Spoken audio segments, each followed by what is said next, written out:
चतुर्श्रेणी exam की तैयारी करने वाले मेरे प्रिय विद्यार्थियों नमस्कार। राजस्थान जीके की रामायण सीरीज लेकर के मैं वापस यूट्यूब पर जो है वो हाजिर हो चुका हूँ। तो मान के चलिए कि आपका एक भी प्रश्न यहाँ से दूर नहीं जाने वाला है, मतलब छूटने वाला नहीं है, कहने का मतलब है ना। चलिए हाँ, पीडीएफ डाउनलोड करना चाहते हैं, लिंक आपको डिस्क्रिप्शन में दिया गया है। 360 पेज की पूरी पीडीएफ होने वाली है। डाउनलोड करना चाहते हैं, लिंक आपको डिस्क्रिप्शन में है, ठीक है ना। तो कीजिए और अच्छे से अपनी सफलता को जो है वो सुनिश्चित कीजिए। चलिए प्रश्नों की ओर बढ़ते हैं और जानने का प्रयास करते हैं किस प्रकार के प्रश्न आपको पूछे जाएंगे। प्रश्न कह रहा है 461 नंबर का प्रश्न आता है कि करौली प्रजामंडल के संस्थापक अध्यक्ष कौन बने थे। तो नाम आता है दोस्तों त्रिलोक चंद माथुर का। त्रिलोक चंद जो माथुर है वह करौली प्रजामंडल के संस्थापक अध्यक्ष के रूप में जाने जाते हैं, त्रिलोक चंद माथुर। अगला प्रश्न है इसी कड़ी में 462 नंबर का कि चिरंजी लाल शर्मा व मदन सिंह किस प्रजामंडल से संबंध रखते हैं। देखिए दो जनों का नाम है, एक तो नाम है चिरंजी लाल शर्मा का, दूसरा नाम आता है मदन सिंह का। तो इनका जो संबंध माना जाता है वह करौली से मानते हैं, ठीक है, करौली से संबंध रखता है प्रजामंडल के रूप में। 463 नंबर का प्रश्न है कि सिरोही प्रजामंडल की स्थापना कब की गई थी। तो 1939 में होती है सिरोही प्रजामंडल की स्थापना। किशनगढ़ प्रजामंडल की स्थापना भी इसी टाइम पे होती है ना, वो भी बात करेंगे अपन। 464 नंबर का प्रश्न है कि सिरोही प्रजामंडल के संस्थापक अध्यक्ष कौन थे। तो गोकुल भाई भट्ट जो हैं वह सिरोही प्रजामंडल के संस्थापक अध्यक्ष या फिर इनको स्थापक मान भी सकते हैं, तो गोकुल भाई भट्ट। 465वां प्रश्न आता है कि किस प्रजामंडल के स्थापना का प्रयास 1934 में बम्बई ने किया था। दोस्तों देखो कितना महत्वपूर्ण प्रश्न है। तो वह प्रजामंडल जो था वह था सिरोही का, ठीक है हाँ। 466वां प्रश्न है कि किशनगढ़ प्रजामंडल की स्थापना कब की गई। तो 1939 में की जाती है किशनगढ़ प्रजामंडल की स्थापना। 467वां प्रश्न है कि किशनगढ़ प्रजामंडल की स्थापना किसने की थी दोस्तों। तो कांतिलाल चौथानी के द्वारा की जाती है किशनगढ़ प्रजामंडल की स्थापना, कांतिलाल चौथानी।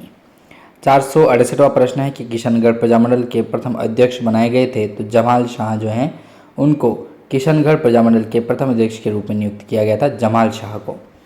469वां प्रश्न है कि कुशलगढ़ प्रजामंडल के संस्थापक कौन थे। तो भंवरलाल निगम का नाम आता है। भंवरलाल निगम जो थे वह कुशलगढ़ प्रजामंडल के संस्थापक के रूप में माने जाते हैं। दोस्तों इनको सिर्फ लाइन टू लाइन ही चलना होता है, क्योंकि आप में को रटाना ही पड़ेगा, कोई उपाय नहीं है, इनको रटना ही पड़ेगा आपको भी। अगला प्रश्न है 470 नंबर का आता है कि कुशलगढ़ प्रजामंडल की स्थापना कब की गई थी। तो 1942 में की जाती है कुशलगढ़ प्रजामंडल की स्थापना। 471 नंबर का प्रश्न आता है कि कुशलगढ़ प्रजामंडल की स्थापना किसके सहयोग से हुई थी। तो कन्हैयालाल सेठिया के नेतृत्व में जो है वह कुशलगढ़ प्रजामंडल की स्थापना होती है, कन्हैयालाल सेठिया। 472 नंबर का प्रश्न है कि बांसवाड़ा प्रजामंडल की स्थापना कब की गई। तो 1943 में की जाती है बांसवाड़ा प्रजामंडल की स्थापना। 473 नंबर का प्रश्न आता है कि बांसवाड़ा प्रजामंडल की स्थापना किसने की थी। तो भूपेंद्र नाथ त्रिवेदी का नाम आता है। भूपेंद्र नाथ त्रिवेदी जो थे दोस्तों उन्हीं के द्वारा बांसवाड़ा प्रजामंडल की स्थापना की गई थी। 474वां प्रश्न है कि विजया बहन भावसार किस प्रजामंडल से संबंध रखती हैं। विजया बहन जो भावसार हैं दोस्तों वो किस प्रजामंडल से संबंध रखती है। तो बांसवाड़ा से रखती है, याद रखिएगा इस चीज़ को। बांसवाड़ा से संबंध था विजया बहन भावसार का। अगला प्रश्न 475वां कि बांसवाड़ा में उत्तरदायी सरकार के गठन का नेतृत्व किसने किया था।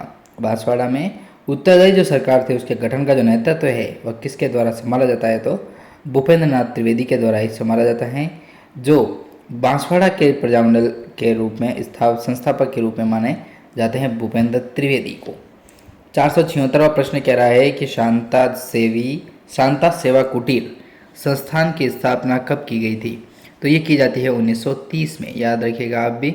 1930 के तहत जो है वो शांता सेवा कुटीर संस्थान की स्थापना की जाती है 1930 में। इसी कड़ी में अगला प्रश्न 477वां कि शांता सेवा कुटीर संस्था का स्थापना दिवस जो है वह कहाँ पर की गई थी। तो बांसवाड़ा में। स्थापना दिवस नहीं, स्थापना कहाँ की गई। तो बांसवाड़ा में की गई थी दोस्तों। शांता सेवा कुटीर संस्थान की स्थापना बांसवाड़ा में की जाती है।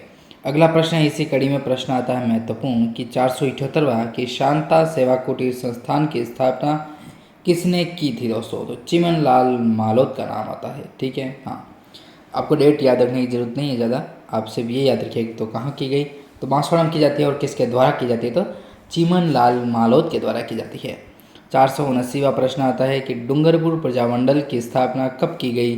तो 1944 में की गई थी डूंगरपुर प्रजामंडल की स्थापना। 480 नंबर का प्रश्न, किस प्रजामंडल की, एक सेकेंड बैटरी का अलर्ट आ चुका है, थोड़ा सा आप भी मैनेज कीजिएगा दोस्तों, क्योंकि क्या कर सकते हैं, अब प्रश्न बहुत बनाने पड़ते हैं तो फ़ोन डाउन हो ही जाता है और चार्ज रख नहीं पाते कभी। प्रश्न कह रहा है 479 नंबर का कि डूंगरपुर प्रजामंडल की स्थापना कब की गई? तो 1944 में की जाती है। इसी कड़ी में अगला प्रश्न है 480 नंबर का कि किस